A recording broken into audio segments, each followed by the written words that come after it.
Hyrule has been saved. Twice. The calamity has been defeated, Ganondorf sealed once more, and the kingdom rebuilt from the ashes of catastrophe. But here's the question keeping Zelda fans awake at night. Where does Nintendo take this legendary franchise next? Because after revolutionizing open-world gaming and then doubling down with sky islands and subterranean depths, the path forward isn't just unclear, it might be completely uncharted territory. The Legend of Zelda Breath of the Wild didn't just reinvent the series. Released in 2017 alongside the Nintendo Switch launch, it fundamentally rewrote the rules of open-world game design. Then, 6 years later, Tears of the Kingdom emerged and asked an even bolder question. What if players could build anything? These two titles represent the most intensive iteration on a single version of Hyrule in the franchise's history, spanning nearly 4 decades. And that's precisely where the challenge begins. Nintendo has cultivated a reputation for reinvention. Look at the pattern. Ocarina of Time introduced 3D gameplay and Z-targeting in 1998. Wind Waker sailed into a cel-shaded ocean in 2002, dividing fans with its dramatic art direction. Twilight Princess returned to realistic graphics in 2006 with wolf transformations and Twilight Realm mechanics. Skyward Sword launched in 2011 with motion controls and a stamina system, completely rethinking combat. Each mainline entry brought fresh mechanics, new worlds, and distinct identities. But Breath of the Wild and Tears of the Kingdom broke that pattern. For the first time, Nintendo built 2 consecutive mainline Zelda games in the same Hyrule with the same Link during the same era. The question isn't whether they can do it again, it's whether they should.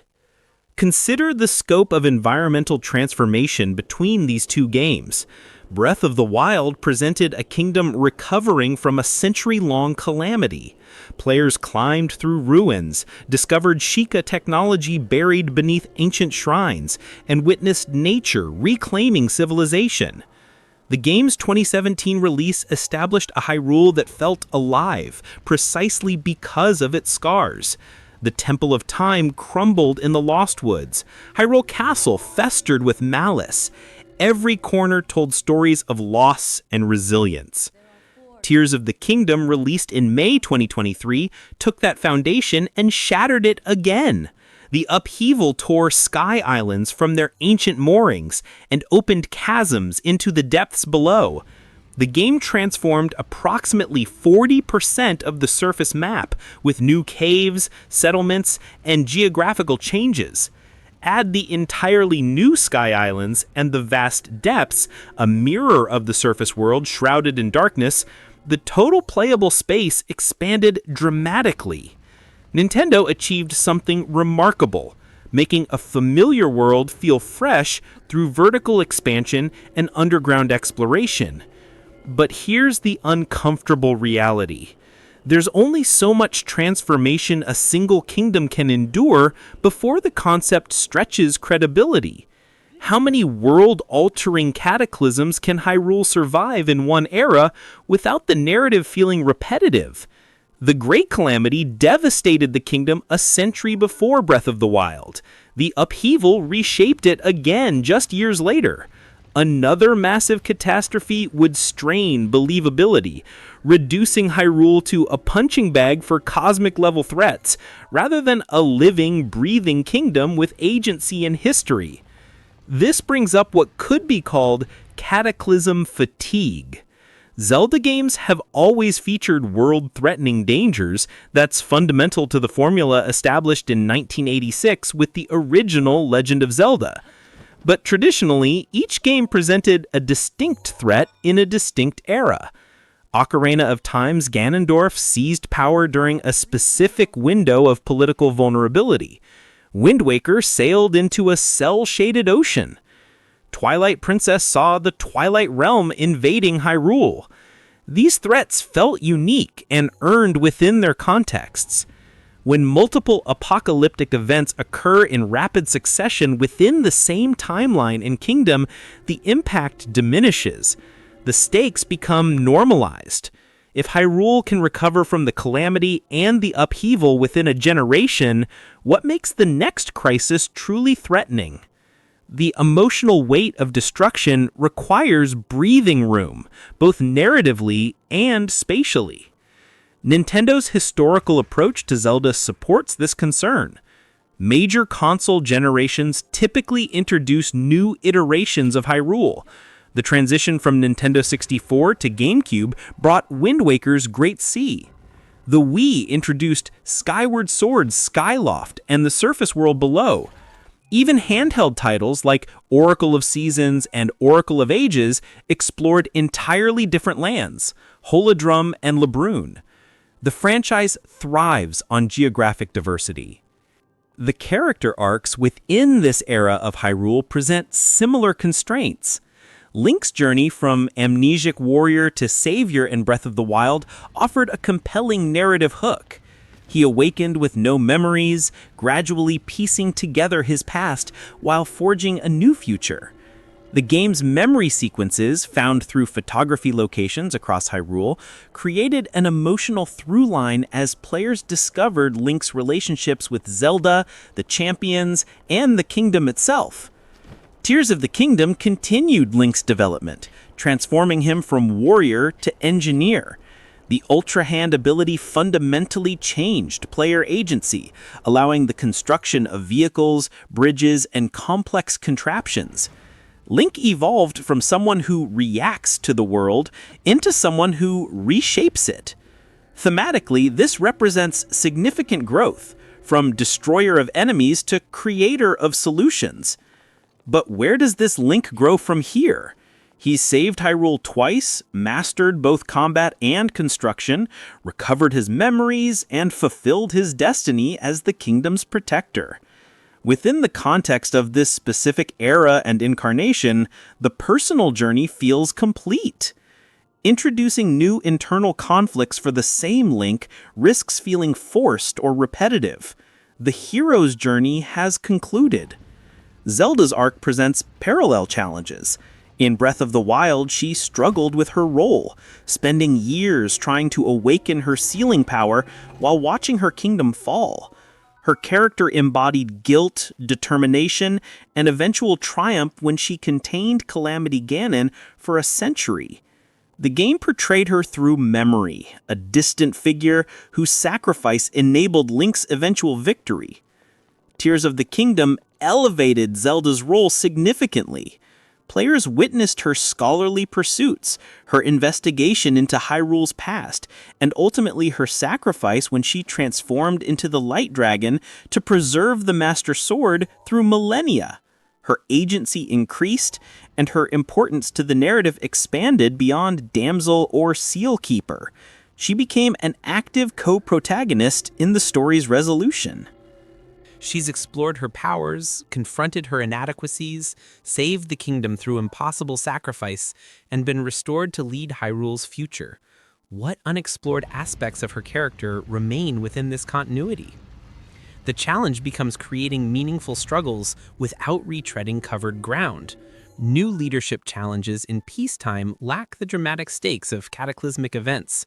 Personal relationship development with Link faces limitations in a series that traditionally avoids explicit romance. Diving deeper into her scholarly pursuits or magical abilities risks becoming repetitive after 2 games centered on these themes. Then there's the villain problem. Ganondorf's presence in Tears of the Kingdom brought the Demon King back in his most menacing form, literally mummified beneath Hyrule Castle, his malice seeping upward for 10,000 years. The game finally delivered the full Ganondorf experience fans craved, complete with voice acting by Matthew Mercer, transformations, and a final battle that spans multiple phases and locations. But Ganondorf is now sealed again, and his multiple manifestations across the franchise have been thoroughly explored. Calamity Ganon in Breath of the Wild represented pure hatred and malice given form, stripped of identity and personality. Tears of the Kingdom restored Ganondorf's consciousness, personality, and ambition, providing the traditional villain players expected. Between Calamity Ganon's primal destruction and Ganondorf's calculated conquest, the character's range has been demonstrated. Introducing a new antagonist in this same era of Hyrule requires careful consideration. The threat must feel organic to established lore, rather than appearing conveniently to justify another adventure. Tears of the Kingdom revealed the Zonai civilization, the imprisoning war from Hyrule's founding era, and Raru's original sealing of Ganondorf. The game filled substantial lore gaps, reducing narrative space for newly introduced ancient threats that somehow escaped mention until now. A new villain unconnected to Ganon could work, but they'd need proper setup. The Zelda series has introduced non-Ganon antagonists before: Majora's Mask, Skyward Sword's Giraim and Demise, and numerous smaller-scale villains across handheld titles. However, these appeared in different eras or kingdoms, where their sudden emergence didn't contradict established history. Introducing a fresh threat into an already well-documented era requires explanation that doesn't strain credibility. Gameplay innovation presents perhaps the most complex challenge facing the next Zelda title. Breath of the Wild introduced a chemistry engine and physics system that allowed unprecedented player creativity. The Sheikah Slate's runes, remote bombs, magnesis, stasis, and cryonis provided tools that worked consistently with the game's physical rules. Players discovered countless creative solutions to shrines, combat encounters, and exploration challenges. Speedrunners and casual players alike found joy in experimenting with these systems. Tears of the Kingdom expanded this foundation dramatically with new abilities tied to Zonai technology.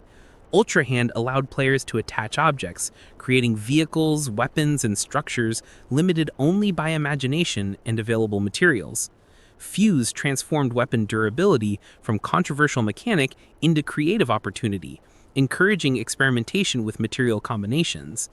Ascend let players phase through ceilings, fundamentally changing vertical traversal. Recall reversed time for specific objects, enabling new puzzle solutions and combat strategies. These abilities represent such a comprehensive expansion of player agency that finding a next level becomes genuinely difficult. What mechanics could feel as revolutionary and empowering, players can already build almost anything, manipulate time, fuse materials, and bypass traditional obstacles. Each new ability would need to either enhance these systems or introduce something equally transformative without making previous mechanics obsolete. There's also the issue of mechanical complexity. Tears of the Kingdom's Ultra Hand system has a learning curve. While brilliantly implemented, it asks players to engage with construction and physics in ways that might alienate some traditional Zelda fans who prefer more straightforward action-adventure gameplay.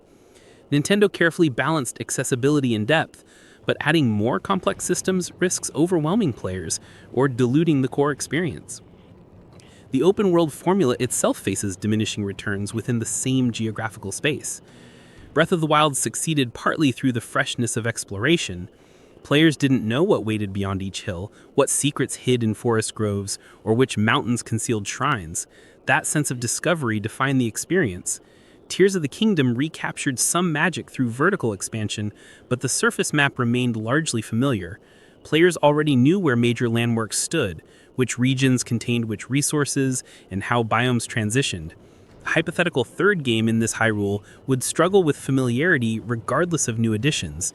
Even adding more sky islands, expanding the depth, or introducing underwater sections would build on a core map players have now spent potentially hundreds of hours exploring across 2 games. The thrill of discovery requires genuine novelty, and iterations on known space provide diminishing excitement. Consider the powers ceiling issue. Link's abilities across Breath of the Wild and Tears of the Kingdom grant near godlike control over the environment, creating anything from available materials, reversing time for objects, manipulating metal with magnetism, freezing objects in temporal stasis, creating ice pillars from water, phasing through solid ceilings. These abilities already push the boundaries of what makes sense for fantasy hero. Where do new powers fit without feeling either redundant or excessively powerful? Historically, Zelda games introduced items and abilities that opened specific paths or solved particular puzzles. The hookshot enabled crossing gaps and reaching high places. Bombs destroyed cracked walls. The boomerang stunned enemies and activated switches. Each item had defined purposes within structured environments. Breath of the Wild and Tears of the Kingdom democratized these functions, giving players tools that work anywhere, anytime, in countless combinations. That freedom is magnificent, but leaves little room for traditional item gating or ability-specific obstacles. So, where does Nintendo go from here? The answer likely involves what game development sometimes calls a soft reboot, maintaining continuity and brand identity while refreshing core elements enough to feel genuinely new. The Zelda timeline actually provides precedent and opportunity for this approach. Nintendo's franchise history demonstrates comfort with fresh starts during major hardware transitions. The jump from Super Nintendo to Nintendo 64 brought Ocarina of Time's complete reimagining in 3 dimensions. The GameCube introduced Wind Waker's controversial but ultimately beloved art style and oceanic exploration. The Wii's motion controls inspired Skyward Sword's combat system and origin story. Each console generation allowed Nintendo to experiment with new visual styles, mechanics, and narrative frameworks. The advantage of a blank slate becomes obvious when examining these transitions. Wind Waker's Great Sea bore no obligation to existing Hyrule geography. Skyward Sword's Skyloft and Surface World introduced entirely new cultures, races, and locations without needing to justify their absence in other games. Even when games acknowledged continuity, Wind Waker explicitly followed Ocarina of Time. The geographical and temporal distance freed Nintendo from restrictive consistency. A new Hyrule in the next Zelda title would provide similar freedom. Imagine an entirely different kingdom geography, perhaps a volcanic southern region with magma flows between islands, a massive freshwater inland sea teeming with underwater kingdoms, or a Hyrule where the climate shifted dramatically from what players know. New biomes could include bioluminescent forests, crystalline cavern systems that span the kingdom's length, or floating landmasses held aloft by mysterious ancient technology unrelated to Zonai engineering. Different cultures and races could populate this fresh Hyrule. While Hylians, Gorons, Zora, Gerudo, and Rito have become franchise staples, nothing prevents introducing new civilizations. The Zelda series has featured numerous race variants across timelines: Minish and Minish Cap, Anuki and Yuk in Spirit Tracks, Magma and Skyward Sword, Tokay and Oracle of Ages. A new era could introduce cultures with distinct architecture, traditions, and relationships to the land. Player desire for novelty shouldn't be underestimated. While the current Hyrule commands tremendous affection after 2 masterpiece games, significant portions of the fanbase crave a truly fresh Zelda experience. Forums, social media discussions, and community polls consistently show players excited about the prospect of new kingdoms, characters, and mechanics unburdened by the need to fit within existing frameworks. This doesn't mean abandoning everything Breath of the Wild and Tears of the Kingdom established. The open-world philosophy, environmental interactivity, player agency, and emergent gameplay should absolutely continue. These elements represent evolution in game design that shouldn't be abandoned, but the specific map, characters, and story beats have reached a natural conclusion. Several narrative paths could provide the foundation for a new Zelda adventure. The franchise's complex timeline, officially divided into 3 branches following Ocarina of Time's ending, offers unexplored territory. The Fallen Hero timeline, where Link fails to defeat Ganon in Ocarina of Time, leads to the Imprisoning War and eventually the original NES games. The Child timeline follows Link's return to his childhood, leading to Majora's Mask and Twilight Princess. The Adult timeline continues from Ocarina's ending without Link, resulting in Wind Waker and its sequels. Breath of the Wild and Tears of the Kingdom sit at the distant convergence of these timelines, occurring so far into Hyrule's future that the specific timeline branch becomes ambiguous.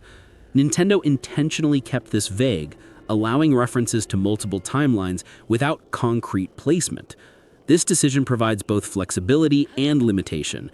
Flexibility in drawing from any previous games, but limitation in that most timeline-specific stories have been told. What about exploring an era far removed from current events? a game set thousands of years before the Great Calamity, during the initial rise of Sheikah technology, or the first conflicts with Ganon's original manifestation, could provide narrative freedom while maintaining continuity. Players could experience Hyrule during its golden age, witnessing the kingdom before cataclysm rather than after. The dramatic irony of seeing a thriving civilization that players know will eventually fall creates inherent tension. Alternatively, Nintendo could explore a completely different kingdom beyond Hyrule. The series has precedent. Link's Awakening took place on Koholint Island, far from Hyrule. Oracle of Seasons and Oracle of Ages occurred in distant lands. Majora's Mask transported Link to Termina, a parallel world with its own geography and troubles. A mainline Zelda game set in a new kingdom, perhaps with a different incarnation of Link, could provide the blank slate needed for genuine innovation while respecting existing lore. The question of game structure deserves consideration alongside geography and narrative. Breath of the Wild's complete freedom revolutionized open-world design, but some fans miss the tighter, more structured dungeon experiences of earlier games. Traditional Zelda dungeons featured intricate layouts, themed puzzles, unique items found within, and memorable boss battles. Each dungeon told a spatial story through its design. Breath of the Wild's Divine Beasts and Tears of the Kingdom's temples attempted to bridge classic dungeons and open-world design with mixed results. While innovative in their mechanics, manipulating entire divine beasts or navigating temples built around specific abilities, they lacked the complexity and distinctiveness of locations like Ocarina's Forest Temple, Twilight Princess's Snow Peak ruins, or Skyward Sword's ancient cistern. The divine beasts particularly suffered from visual and structural similarity. Could Nintendo blend the best of both approaches? Imagine an open-world Hyrule where players have complete freedom to explore, but major dungeons exist as intricate, bespoke locations that don't compromise on complexity or length. These dungeons could be accessed in any order, maintaining player agency, but once inside, offer the structured puzzle-solving and combat gauntlets that defined classic Zelda design. This hybrid approach could satisfy both fans who love exploration freedom and those craving traditional dungeon design. The next-generation technological leap presents another consideration. The Nintendo Switch, released in 2017, represents a remarkable achievement in hybrid console design, but shows its age technically. Breath of the Wild and Tears of the Kingdom pushed the hardware to its limits, sometimes resulting in frame rate drops during intense sequences or complex creations. A genuinely next-generation Nintendo console could enable visual fidelity, environmental detail, and technical ambition beyond current constraints. What might a next-generation Hyrule look like? Imagine draw distances that render entire regions without fog or pop-in, allowing players to see from Death Mountain to Lanayru Bay with crystal clarity. Picture dynamic weather systems where storms develop naturally, affecting gameplay in ways beyond simple cosmetic changes. Floods that temporarily alter low-lying areas, snow accumulation that requires clearing, or sandstorms that force navigation by landmarks rather than minimap. Environmental storytelling could reach new heights with increased processing power. Cities and settlements could feel genuinely populated, with NPCs following complex routines, reacting to player actions in meaningful ways, and existing within visible economies and social structures. Wildlife could exhibit more sophisticated behaviors, creating ecosystems that function independently of player interaction. Forests could feature thousands of individually modeled trees with procedurally generated branch patterns, making each forest feel genuinely unique. Advanced physics systems could enable even more complex interactions. Imagine fire propagation that realistically follows wind direction and fuel sources, requiring strategic thinking during combat or environmental puzzles. Structural integrity mechanics could make construction projects require proper engineering. Bridges need adequate support, buildings need load-bearing walls, and contraptions must account for weight distribution. This added realism could deepen the creative possibilities while maintaining accessibility. The audio experience could also evolve dramatically. Breath of the Wild employed minimalist piano pieces that appeared dynamically based on context, creating a contemplative atmosphere. More powerful hardware could support full orchestral scores that respond in real time to gameplay, shifting seamlessly between exploration themes, combat intensifiers, and emotional moments without noticeable transitions. Environmental audio could achieve greater fidelity, making forests, villages, and dungeons feel more immersive through layered soundscapes. Voice acting represents another frontier. Breath of the Wild introduced voice acting for major story sequences, a franchise first that initially felt jarring but quickly normalized. Tears of the Kingdom expanded voice work, particularly with characters like Ganondorf receiving full performances. A next Zelda game could feature comprehensive voice acting across all characters and interactions, though this risks changing the series' character significantly. Link's legendary silence would likely remain. His lack of voice dialogue constitutes part of his identity, but voiced NPCs could enhance emotional moments and world building. Multiplayer elements could integrate into the formula without compromising the single-player experience. Imagine a co-op mode where a second player controls a companion character, working together to solve puzzles or tackle challenges designed for teamwork.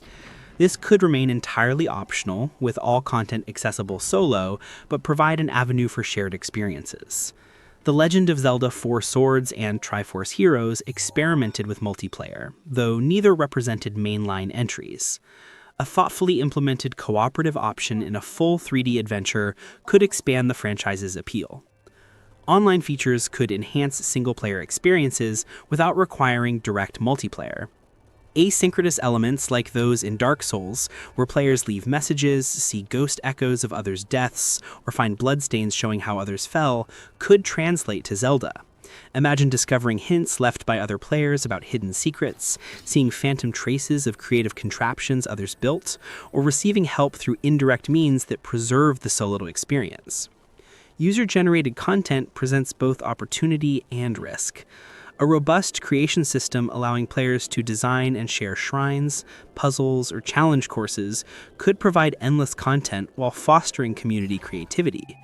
However, this could also dilute the carefully crafted experience that defines Nintendo's design philosophy. Any user-generated elements would need careful curation and integration to maintain quality standards. The narrative possibilities for future Zelda games extend beyond setting and structure into thematic territory. What core themes could future titles explore? Breath of the Wild examined recovery, memory, and nature's resilience. Tears of the Kingdom focused on creation, sacrifice, and the weight of history. Future games could tackle different philosophical ground, perhaps the cost of progress, the tension between tradition and innovation, the responsibility of power, or the nature of heroism itself. Different incarnations of Link offer narrative flexibility. The series establishes that Link, Zelda, and Ganon reincarnate across eras, their eternal conflict repeating with variations. A future game could feature a Link who isn't a warrior initially, perhaps a scholar, craftsman, or traveler thrust into heroism reluctantly. This would provide fresh character development opportunities while maintaining the core identity. Zelda's role could also evolve in unexpected directions. What if a game featured Zelda as the playable protagonist from start to finish? The CDI games attempted this with disastrous results, but modern design sensibilities could succeed where those failures poisoned the well. Imagine controlling Zelda with her own distinct abilities, perhaps magic-focused rather than combat-oriented, or combining both in ways that feel different from Link's approach. This would represent a dramatic departure, but could attract new audiences while satisfying existing fans curious about this possibility.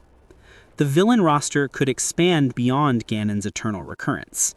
While the Demon King remains intrinsically tied to the franchise's identity, his mandatory presence in every game risks becoming formulaic. Introducing new primary antagonists, perhaps disciples of Demise, who seek to fulfill his curse through different methods, or threats entirely unrelated to Ganon's cycle, would demonstrate that Hyrule faces dangers beyond one recurring villain. This could make Ganon's eventual returns feel more significant rather than inevitable. Supporting characters and companion systems could iterate on established formulas. Midna from Twilight Princess remains beloved for her complex personality, character development, and integral role in both story and gameplay. 5 from Skyward Sword, while technically impressive, received criticism for excessive hand-holding and interruptions. Finding the balance between helpful companion and overbearing tutorial dispenser remains crucial. A future game could introduce a companion who enhances the experience without diminishing player agency or satisfaction. The series' relationship with difficulty deserves examination. Breath of the Wild and Tears of the Kingdom embrace player-driven difficulty scaling, tackle tough challenges early on if skilled enough, or level up and gather resources before attempting them. This respects player agency, but can result in trivializing encounters for thoroughly prepared players. Traditional Zelda games featured more controlled difficulty curves through gated progression. A future title might experiment with difficulty options, adaptive systems that respond to player skill, or challenge modes for veterans seeking tougher experiences. Item permanence versus temporary powers represents another design consideration. Classic Zelda games granted permanent items that stayed in Link's inventory. The hookshot, bow, boomerang, and others became permanent tools. Breath of the Wild replaced this with weapon durability and ability-based powers. Tears of the Kingdom expanded on this philosophy.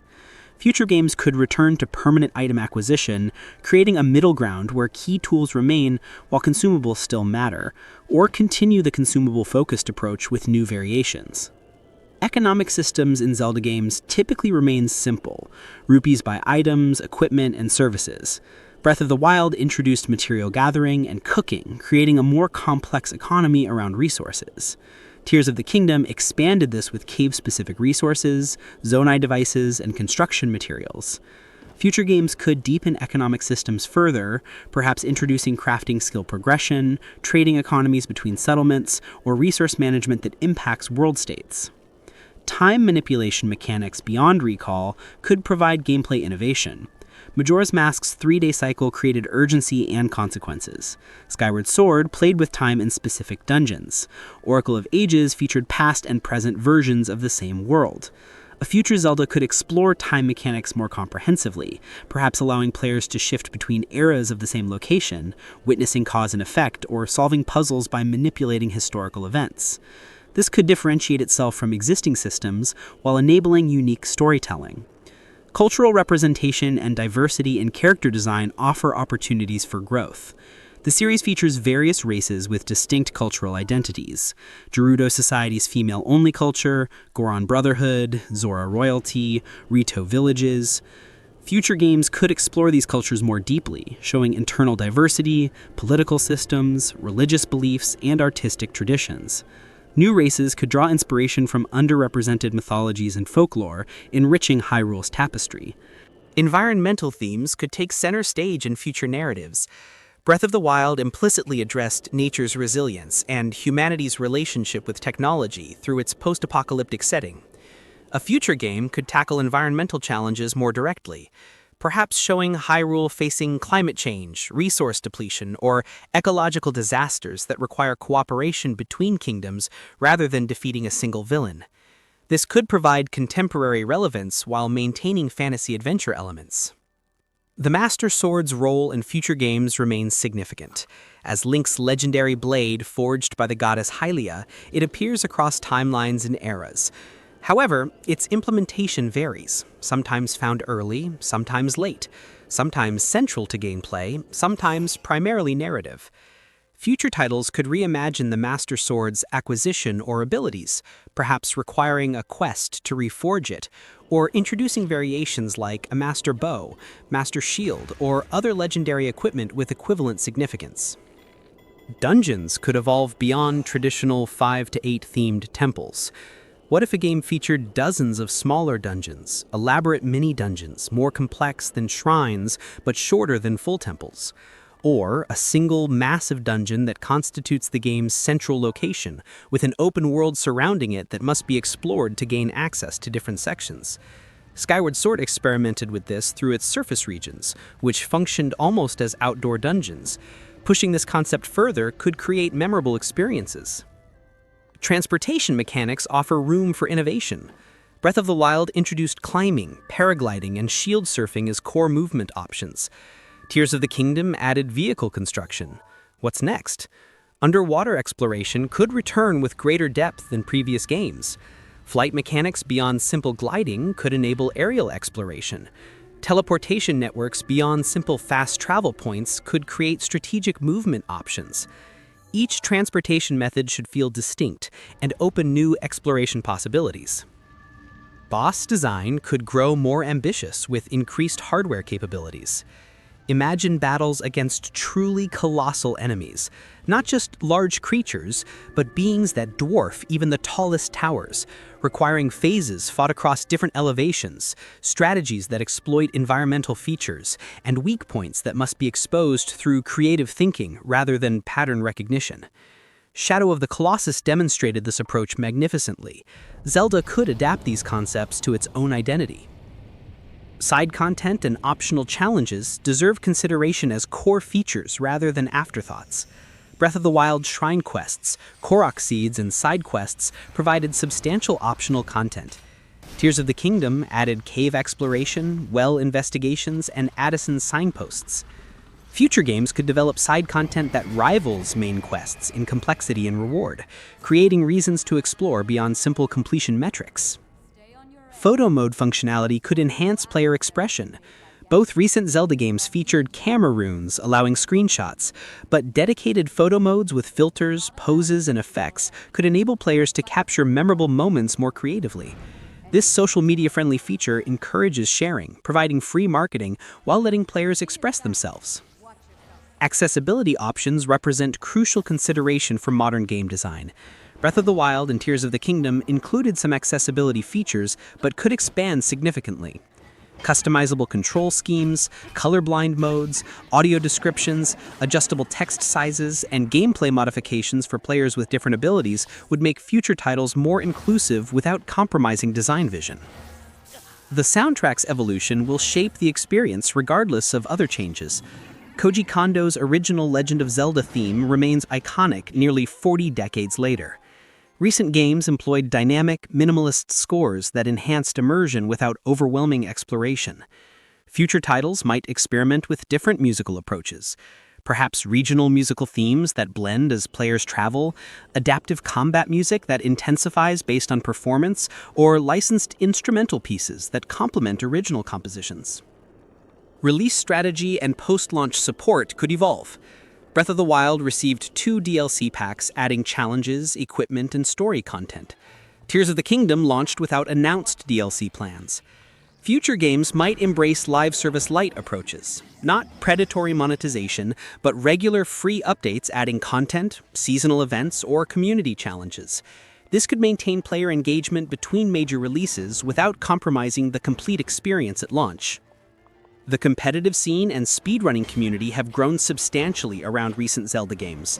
While Nintendo needn't explicitly cater to these groups, acknowledging their existence through features like in-game timers, challenge modes, or built-in sharing tools could support these communities while enhancing casual play. Virtual reality represents a wildcard. If Nintendo eventually embraces VR technology, admittedly uncertain given their focus on accessible, family-friendly experiences, a Zelda game designed for immersive VR could redefine adventure gaming. Imagine exploring Hyrule in first person, physically drawing a bow, solving spatial puzzles by examining objects from all angles, or engaging in swordplay with motion controls refined beyond Skyward Sword's attempts. This remains speculative, but technological advances constantly expand possibilities. Ultimately, the question of where Zelda goes after Breath of the Wild and Tears of the Kingdom doesn't have a single answer. Multiple paths forward exist, each with merits and challenges. Nintendo's track record suggests they'll pursue innovation over iteration, boldness over safety, and player experience over corporate expectation. The franchise has survived and thrived for nearly 40 years precisely because each era brings reinvention. What remains certain is that Hyrule's legend will continue. Whether through soft reboot, timeline exploration, geographical expansion, or approaches not yet imagined, Link will draw the Master Sword again. New challenges will emerge, Zelda will need rescue, or perhaps she'll be the rescuing. And players worldwide will embark on adventures that justify the series' legendary status. The weight of expectations rests heavy on whatever comes next. Following 2 masterpieces that redefined open-world gaming would challenge any developer. But if any company possesses the creativity, technical skill, and understanding of player desire to meet that challenge, it's Nintendo.